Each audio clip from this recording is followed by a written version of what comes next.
We are reading in the book Charming After 5, and we're on chapter 15. The work week is over and Saturday evening has arrived. Jonathan hasn't seen Quinn at all at work or at the bistro since Wednesday. No surprise visits from her, hopping into his office, no certain orders, no interference. They were able to make some real progress on organizing the files, and now it's date night. Jonathan is excited as he walks into Joey's bistro. The place is buzzing. He's surprised to see so much activity in the place on the weekend. It's like the restaurant has a whole different vibe on the weekends.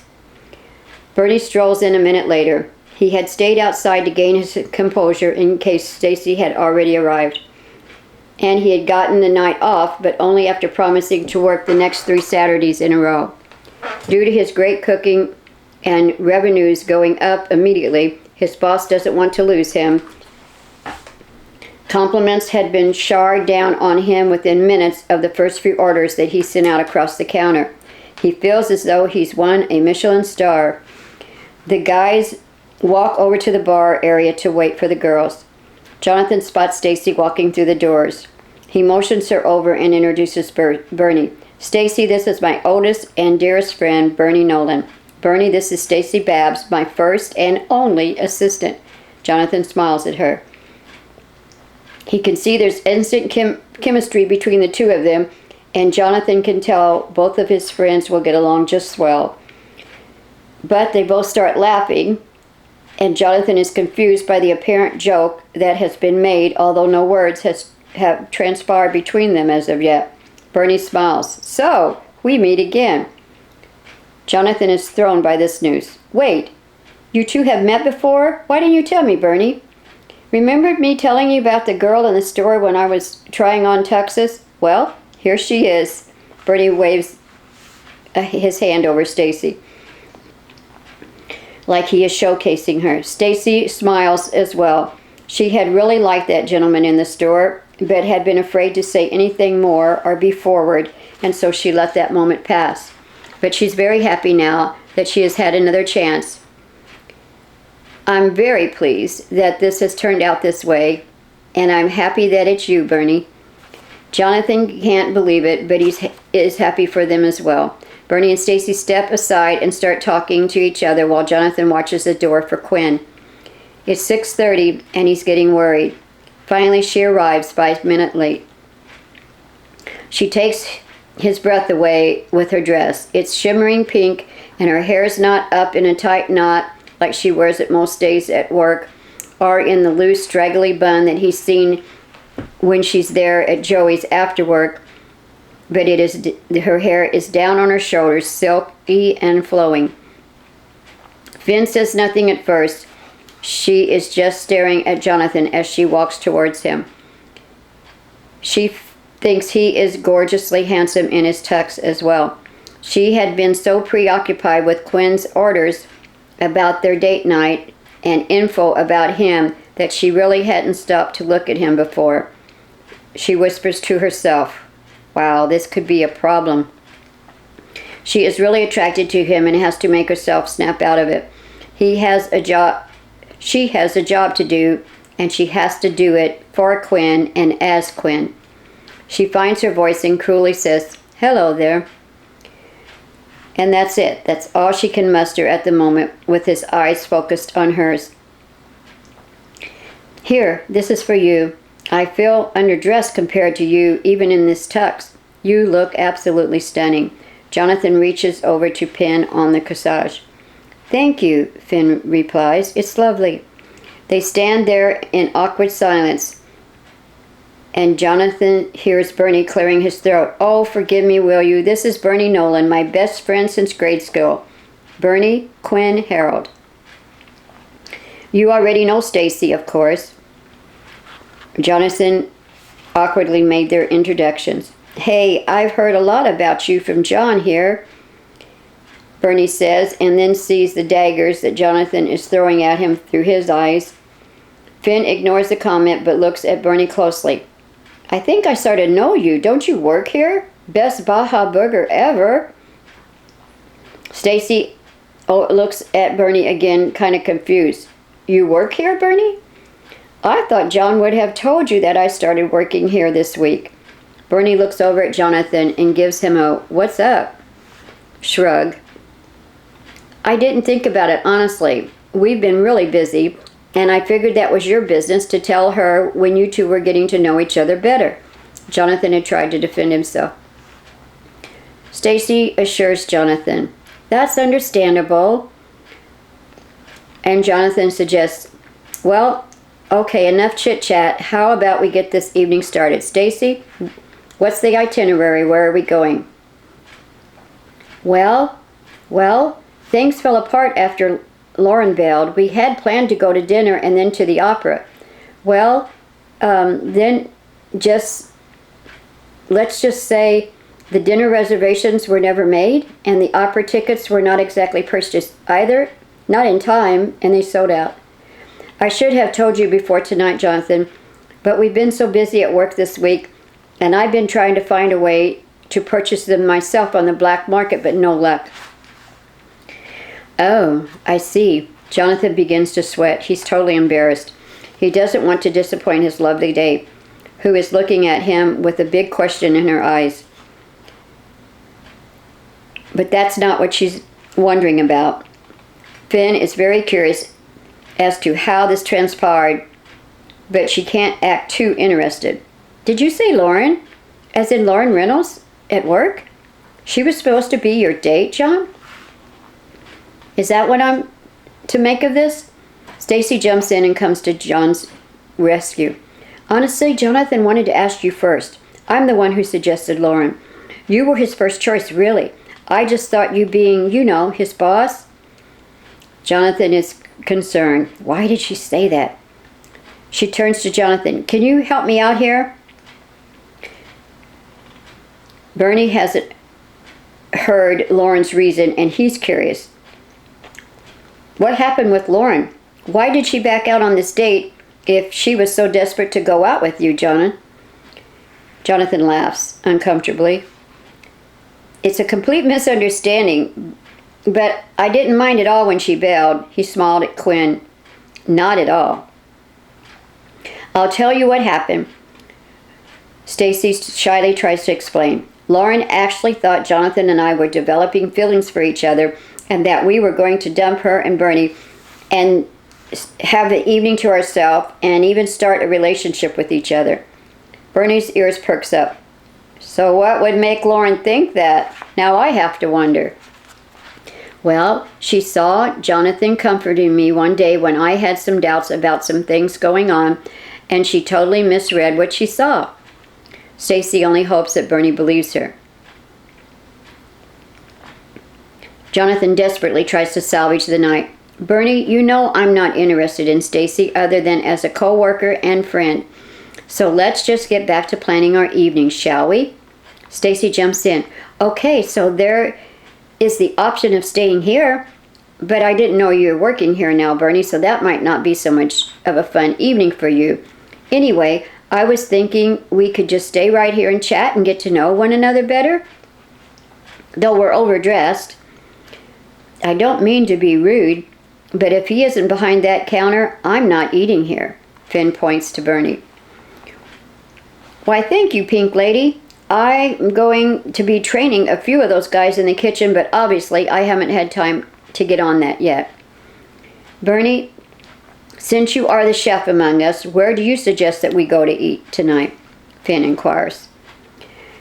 It will probably be packed, but how about Dream Downtown? Bernie suggests. I love that place, and I've been there a few times myself. Jonathan is somewhat surprised. He has tried to picture what Quinn would be like outside of what he has come to know about her at the office, and she is constantly surprising him. Stacy is like a kid, bursting with excitement and jumping up and down. Can we? Can we go there? I've never been. It is really nice, and I've sung there a couple of times, Finn calmly states, not realizing she's let something slip. So let's do this. She heads for the door, not even realizing Her Finn comment rendered everyone else speechless. The others' mouths drop open. No one knows what to say about that singing comment, and they exit the building and stand on the sidewalk. Bernie offers, "Let me hail a cab." Finn reaches in her purse and jingles her car keys. "Do we really need to go in a cab? Seriously, you have a car?"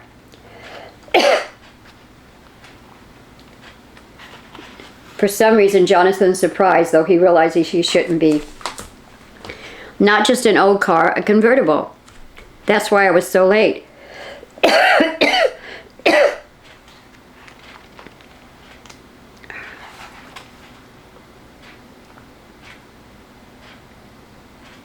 "I had to find someone to park it in this busy town with all of its nightlife. I walked 3 full blocks in these." She hikes up her gown and throws out her long leg and points to her spiked heels. Jonathan is curious. "If you can manage to walk in those, can you dance too? If not, I'll just kick 'em off." Jonathan laughs. Stacy pleads to reclaim her date night. "Can we go now? This evening isn't getting any younger." "John, do you have a driver's license?" Finn asks. "Certainly, just not a car at the moment," Jonathan informs her. "Here then, let's go. I'll let you drive." With that, Finn gently throws him the car keys. "They just left," Joey tells her on the phone. "Were you able to hear any of their conversation?" Quinn asked. "Some, but not all of it. Mostly they were discussing where they all will go.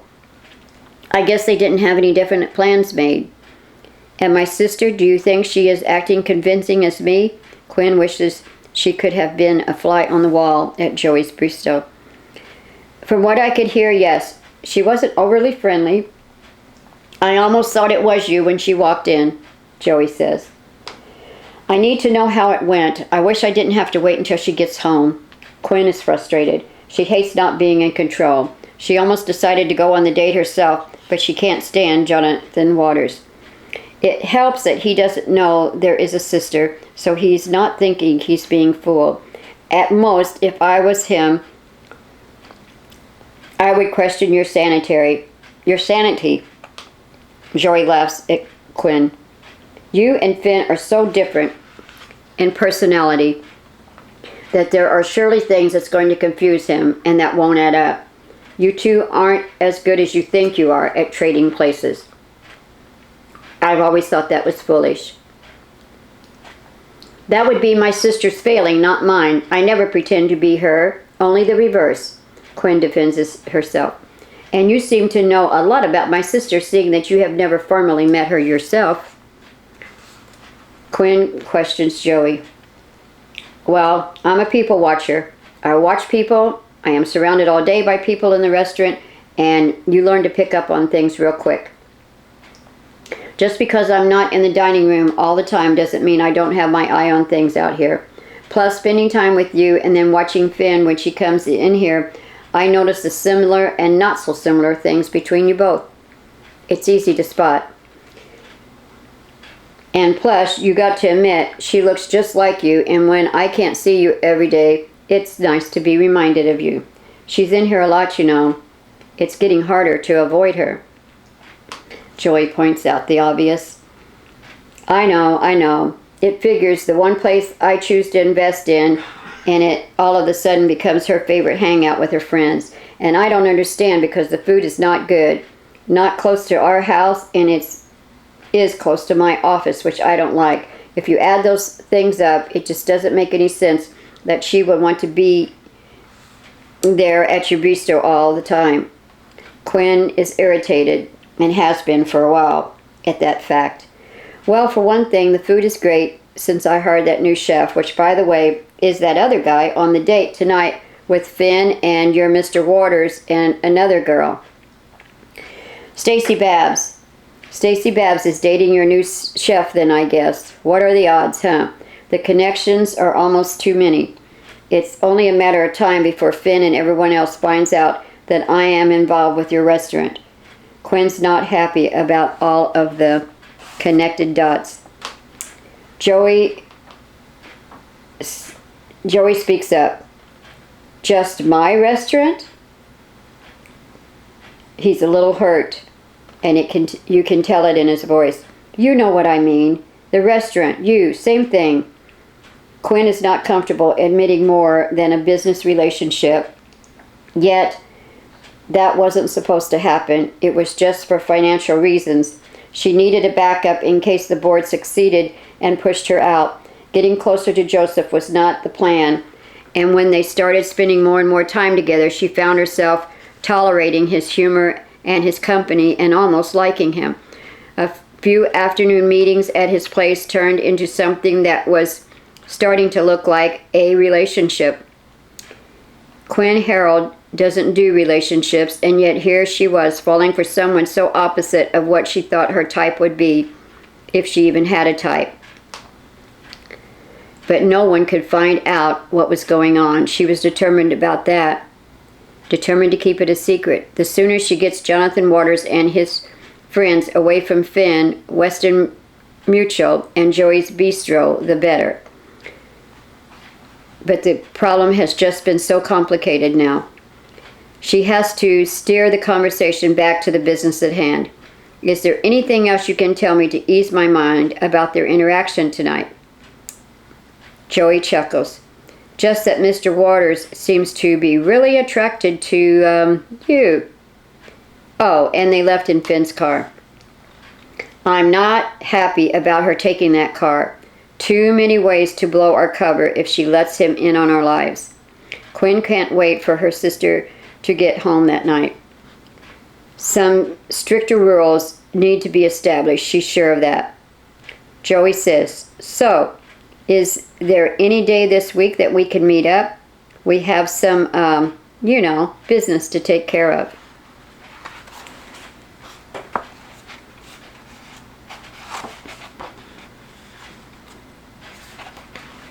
Chapter 17. The drive to the restaurant was too short. The car was a dream to drive, but another very confusing thing for Jonathan to digest. A pink convertible is the last thing he thought Quinn Herald, accounting vice president, would ever drive. A Mercedes or Lexus maybe, but a classic car was not a thought in his mind. The valet smiles broadly at their ride as they pull in under the canopy. He seems pretty impressed. He jumps in and revs up the engine. Jonathan gets out, crosses in front of the car, and notices the license plate, FLH. Confused, he points down to the plate. Hey, shouldn't your plate say Q, not F? Finn didn't even think of her vanity plate with her monogram on the front when she offered her car that evening. Quinn was so mad when she got it, but Finn never thought it would be a problem. Never considered it to be. They only ever switch places at work in an office building. Who was ever going to see their car? But now what? No, not at all. She is stalling. Yeah, I don't know what your middle name is, but if those are your initials, then it should be QLH, right? Jonathan is all questions. Finn steps in front of the car, hindering the valet from speeding across the pavement. Jonathan steps off the curb and again points to the plate. She looks at it, thinking for a second or two. Oh, that. Those aren't my initials. It's an acronym for a favorite saying of mine. She explains as she turns toward the restaurant, knowing that she lied. Okay, so? Jonathan asks. So what? Finn knows she looks stupid, but is desperately trying to come up with something to fit that acronym. The acronym. Your favorite saying. What is it? Jonathan really wants to know. Oh, that. Finn thinks to herself. Faith, love, hope. No, I would use that, but my sister would not. Ugh. Okay, got it. She blurts out to Jonathan. Fight like hell. Jonathan wasn't expecting that, but it suits her perfectly. Oh, he says. Stacy steps in front of the car with them. The valet is getting impatient and revs the engine once more. The three decide it's safer to step up on the curb. Valet shifts hard and races off. Stacy can't hold her tongue. How rude was that? Like he owns your car or something. She clears her throat. Hey everyone, before we go in, just so you know, I don't drink, but I do love to dance.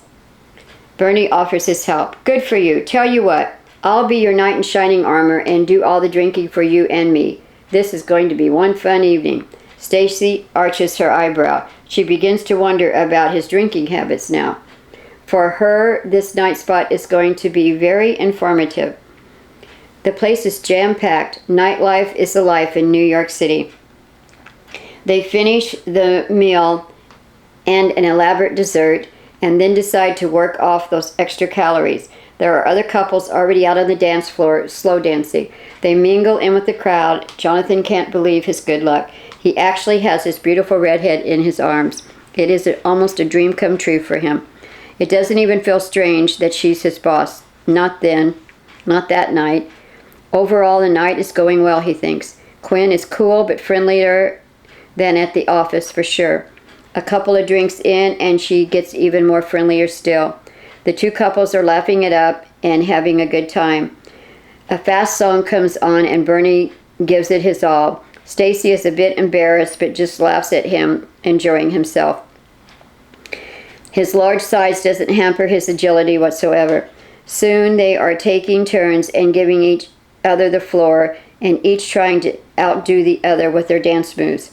It's turning out to be a great evening and none of the four wishes for it to end. But all things must end, so they make their way to the valet stand and wait. Bernie has had a little too much to drink and Stacy does have some concerns about him, but she really likes him and is giving him the benefit of the doubt that it was nerves and not his regular practice. At least she hopes. In the car, a few moments later, Bernie starts to fall asleep, leans over and puts his head on Stacy's shoulder.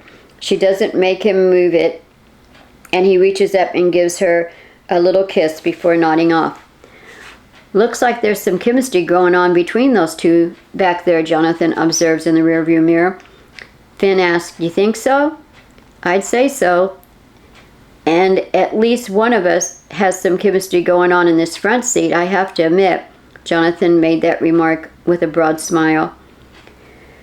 Finn is glad to see that they're almost to Joey's Bistro again. It's early Sunday morning and the place is closed. Not many pedestrians are roaming about. They pull up and stop. Finn wastes no time on saying their goodbyes. I really need to get home. Thanks for asking me out, John. Even if I was your second choice, he teased.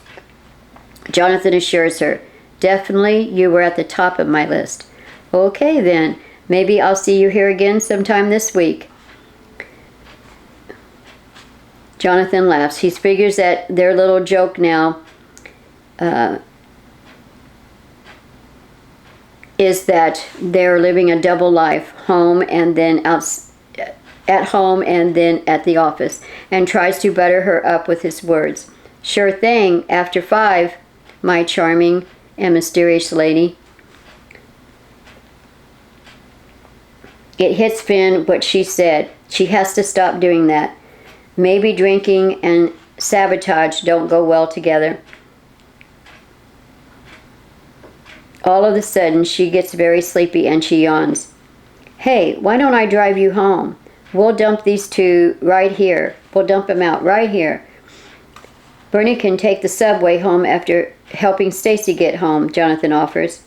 But then how will you get home? Finn wonders.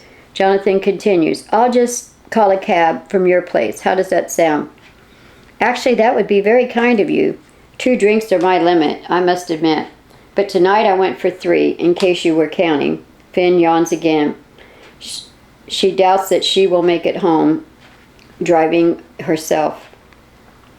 Jonathan turns all the way around in the bucket seat and firmly taps Bernie on the shoulder. Bernie is out cold, but Stacy shakes him and stirs. That's just what I needed, a good power nap. Now I'm ready to dance the night away. Ready to go out there? Bernie is getting his second wind. It's time to go, Bernie, Stacy informs him. The double date is over, but you can walk me home if you like, she suggests. I would love to. Bernie exits the car and reaches to help Stacy step out. They start walking towards the subway and wave to Jonathan and Quinn. You know, Bernie, Quinn Herald is really not that bad once you get to know her away from the office. I hope this means that Jonathan won't have to stress about his job so much any longer. I guess I was wrong about her, Stacy happily admits. I hope you're right, Stace. Jonathan deserves to be happy in his career, in his life, and in love. Bernie smiles. And so do I, and you. Jonathan pulls out from the curb and starts driving. Finn tells him where to head, and they continue in silence for a bit. She remembers something he said earlier. John, you don't own a car? I did, a nice one too. I lost it after the big D, Jonathan starts to say. Oh, you got divorced? Finn interrupts him. No, downsized. I got downsized from my previous job. I have plans to get another, though, after a few paychecks and continued employment. If I last past the next 3 to 6 months, that is. He looks over at her. She gasps. If you last? Are you seriously ill? She seems very concerned. You are one funny girl, and you have had too much to drink. It's my position, remember? 3 to 6 months on the job, and then he stops himself because he has brought up work once again. Finn just needs to shut up, she knows. She is blowing this big time, and Quinn will not be happy if she blows their cover.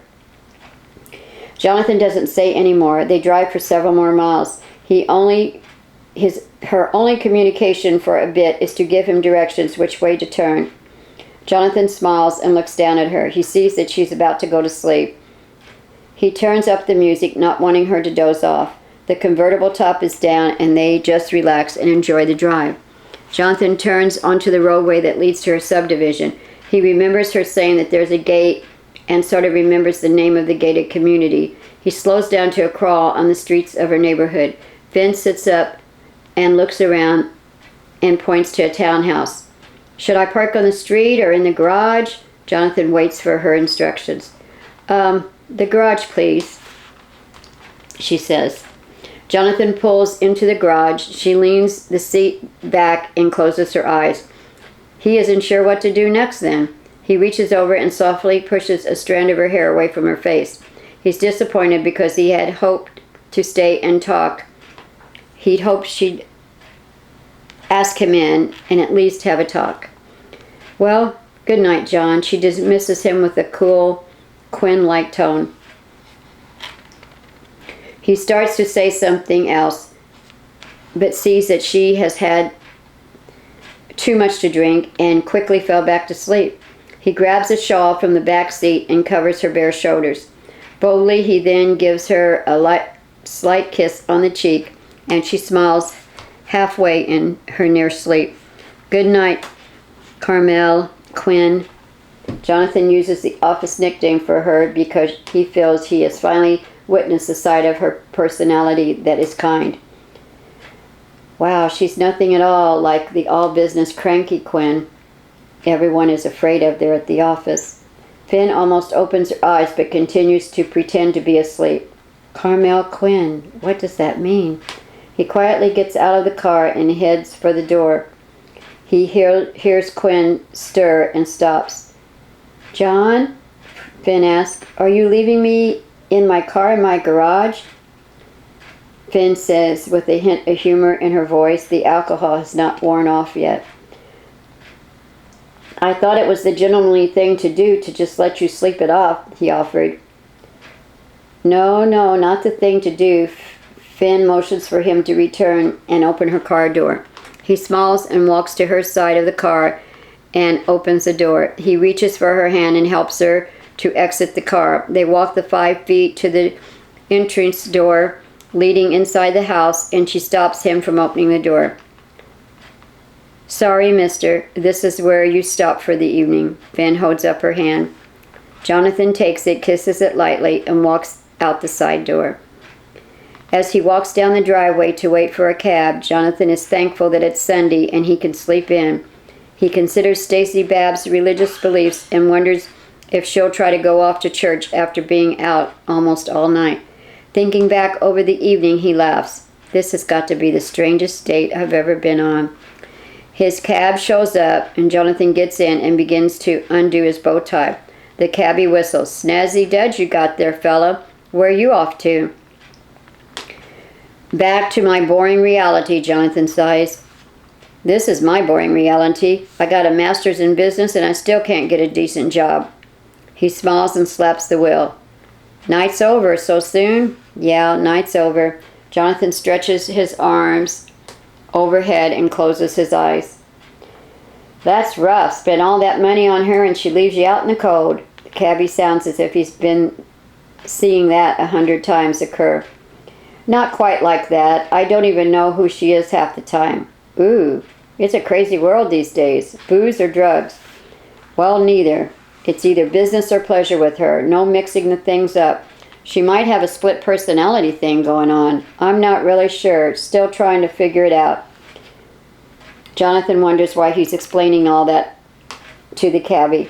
"Tell me something that I don't know about women," the cabbie agrees, shaking his head and chuckling. "So what do you know about women?" Jonathan sits up, eager for some advice. "Nothing really. I know nothing about women. I drive. I keep my mouth shut and I drive. Seen lots of things going on in this town, though. It's best to keep your eyes closed and just drive." "Isn't that kind of dangerous considering you're a cabbie?" Jonathan jokes. "No, it's the safest thing for me," the cabbie says, not getting Jonathan's joke, actually.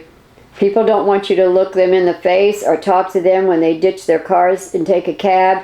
Rich people don't use their cars when they're out with other, you know." "Excuse me?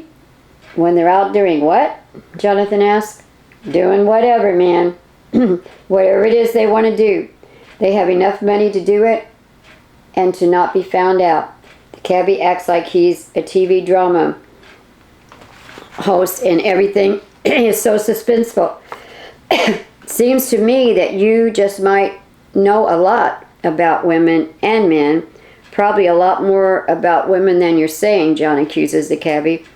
Yeah, I do. I know a lot. I know to keep my mouth and my eyes and my ears shut. That's what I know." The cabbie nods and eyes him in the rearview mirror. So this is the end of chapter 16. And we'll continue with 17 in the next video reading.